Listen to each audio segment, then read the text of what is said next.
तब अय्यूब ने कहा, मैं निश्चय जानता हूँ कि बात ऐसी ही है, परंतु मनुष्य ईश्वर की दृष्टि में क्यों कर थमी ठहर सकता है? चाहे वह उससे मुकदमा लड़ना भी चाहे तो भी मनुष्य 1000 बातों में से एक का भी उत्तर न दे सकेगा। वह बुद्धिमान और अति सामर्थी है, उसके विरोध में हठ करके कौन कभी प्रबल हुआ है? वह तो पर्वतों को अचानक हटा देता है और उन्हें पता भी नहीं लगता। वह क्रोध में आकर उन्हें उलट पुलट कर देता है। वह पृथ्वी को हिलाकर उसके स्थान से अलग करता है और उसके खंभे कांपने लगते हैं। उसकी आज्ञा बिना सूर्य उदय होता ही नहीं और वह तारों पर मुहर लगाता है। वह आकाश मंडल को अकेला ही फैलाता है और समुद्र की ऊंची ऊंची लहरों पर चलता है। वह सप्तर्षि, मृगशिरा और कचपचिया और दक्षिण के नक्षत्रों का बनाने वाला है। वह तो ऐसे बड़े कर्म करता है जिनकी थाह नहीं लगती और इतने आश्चर्य कर्म करता है जो गिने नहीं सकते।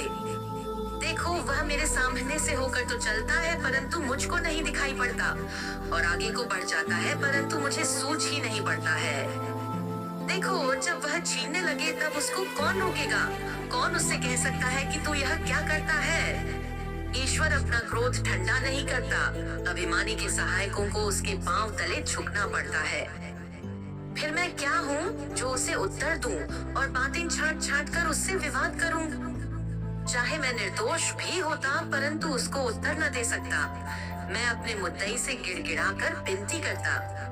चाहे मेरे पुकारने से वह उत्तर भी देता तो भी मैं इस बात की प्रतीति न करता कि वह मेरी बात सुनता है। वह तो आंधी चलाकर मुझे तोड़ डालता है और बिना कारण मेरे चोट पर चोट लगाता है। वह मुझे सांस भी लेने नहीं देता है और मुझे कड़वाहट से भरता है। जो सामर्थ्य की चर्चा हो तो देखो वह बलवान है, और यदि न्याय की चर्चा हो तो वह कहेगा मुझसे कौन मुकद्दमा लड़ेगा।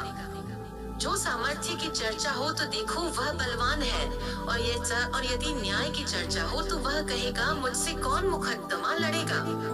चाहे मैं निर्दोष ही क्यों न हूँ, परंतु अपने ही मुंह से दोषी ठहरूंगा। खरा होने पर भी वह मुझे कुटिल ठहराएगा। मैं खरा तो हूँ परंतु अपना भेद नहीं जानता। अपने जीवन से मुझे घृणा आती है। बात तो एक ही है, इससे मैं यह कहता हूँ कि ईश्वर खरे और दुष्ट दोनों को नाश करता है। जब लोग विपत्ति से अचानक मरने लगते हैं तब वह निर्दोष लोगों के जांचे जाने पर हंसता है। देश दुष्टों के हाथ में दिया गया है, वह उसके न्यायियों की आंखों को मूंद देता है। इसका करने वाला वही न हो तो कौन है? मेरे दिन हरकारे से भी अधिक वेग से चले जाते हैं।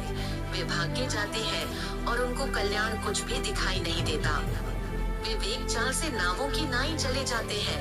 पता ओसा करने इसको तरी जाने जाए, वह अहेर पर झपटते हुए उखाब की नाई। जो मैं कहूँ वो कि विलाप करना भूल जाऊंगा और उदासी छोड़कर अपना मन प्रफुल्लित कर दूंगा। 28 तब मैं अपने सब दुखों से डरता हूँ। मैं तो जानता हूँ कि तू मुझे निर्दोष न ठहराएगा। मैं तो दोषी ठहरूंगा, फिर व्यर्थ क्यों परिश्रम करूँ? चाहे मैं हिम के जल में स्नान करूँ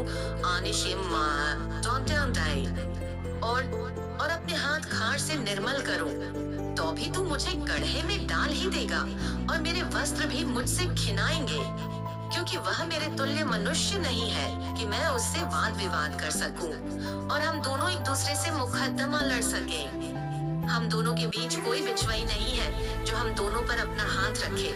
वह अपना सोंटा मुझ पर से दूर करे और उसकी भय देने वाली बात मुझे न घबराए। तब मैं उससे निडर होकर कुछ कह सकूंगा, क्योंकि मैं अपनी दृष्टि में ऐसा नहीं हूँ।